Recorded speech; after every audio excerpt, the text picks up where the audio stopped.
So how can somebody be treated with physical therapy for dizziness if they don't have a diagnosis? Welcome to Sunday Coffee Talk with Amy. Got my iced coffee here. Let's discuss. And this is how I look with a filter on a Sunday morning. You're welcome for the filter. So I always like to take other diagnoses that are easier to wrap your brain around in order to explain this topic.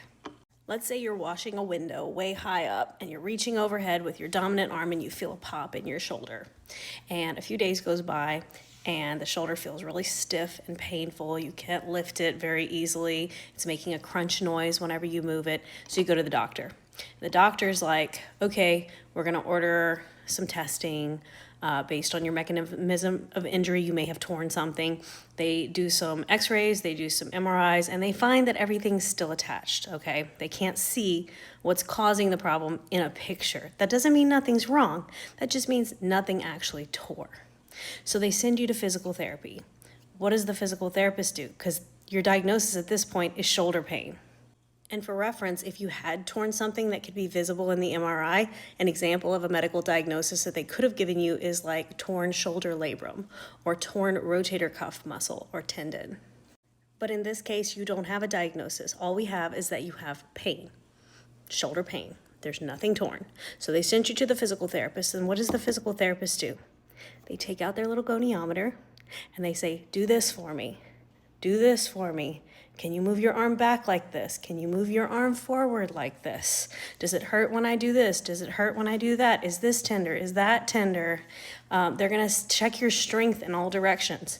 They're gonna make a list of all the things that are weak, all the things that have limited range of motion, all the things that are not functioning well, like your scapular muscles are not moving in rhythm with the rest of your arm movements. They're gonna make a list of things that are tender and painful. And then they're gonna take physical therapy, evidence-based practice to start improving that list of things. For instance, if you have limited external rotation of your shoulder, they're gonna stretch the external rotation until it improves. If you have a weakness of your abduction, which is this motion of the shoulder, they're going to start strengthening it in ways that are pain-free until you start gaining the strength again. So in that case, usually after about 4 to 6 weeks of physical therapy, after doing all those things, your shoulder is not only restored of all of its strength and range of motion and function, but you never ever actually needed a diagnosis. We made the list of problems with your body, and we applied physical therapy principles to improve those problems such that it resolved the problem, okay? So dizziness is not much different. So let's make a dizziness example. Let's say you go to the doctor and say, I have been dizzy for a year. I don't know when it came on. It was sort of gradual. There was no real apparent mechanism of injury.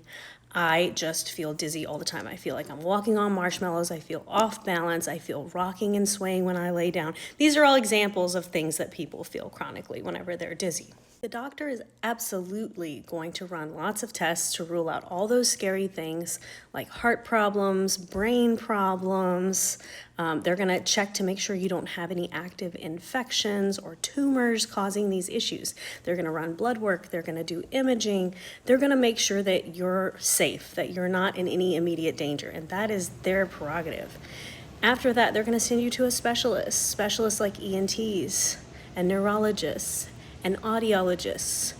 These people can run tests to make sure that you're not experiencing any kind of fine issues with your inner ears or your blood flow in the areas of the brain that produce balance reactions. If you get all negative results from all of these professionals, that is good news. And it doesn't mean something's wrong, because just like your shoulder, it doesn't mean nothing happened. It doesn't mean nothing is wrong with your shoulder if your MRI was negative. It means everything's still attached. Everything's still intact. So if all your vestibular testing is all fine, it means your blood work is not the problem. You don't have any imbalances there. It means you don't have any tumors growing. You haven't had any strokes. You haven't had any heart problems to explain why the dizziness is occurring. It means you have all working equipment. If your inner ears are working just fine, according to the audiologist, if your hearing is fine, all of that's good news. It means that there's some kind of rhythm problem with the way that your brain is receiving information from your senses, and your senses are sending bad information, or your body is just not responding appropriately to the balance reactions that your brain is trying to send down. That's when they send you to, you guessed it, physical therapy.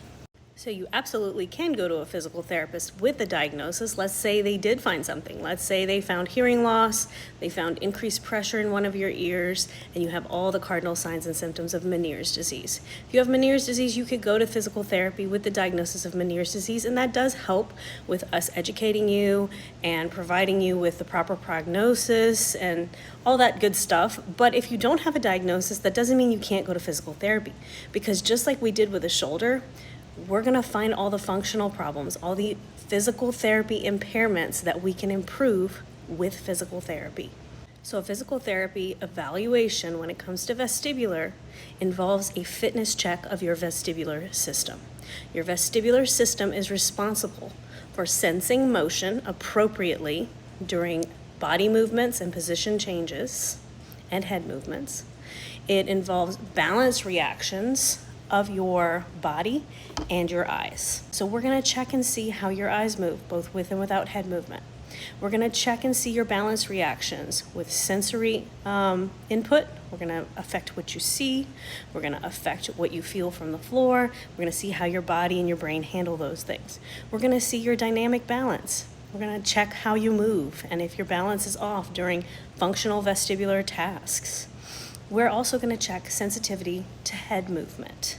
We're going to see which positions feel excessive. We're going to see which movements of your head feel incorrect. And then we're going to put together a problem list. We're going to put together what stimuli creates dizziness and imbalance symptoms for you.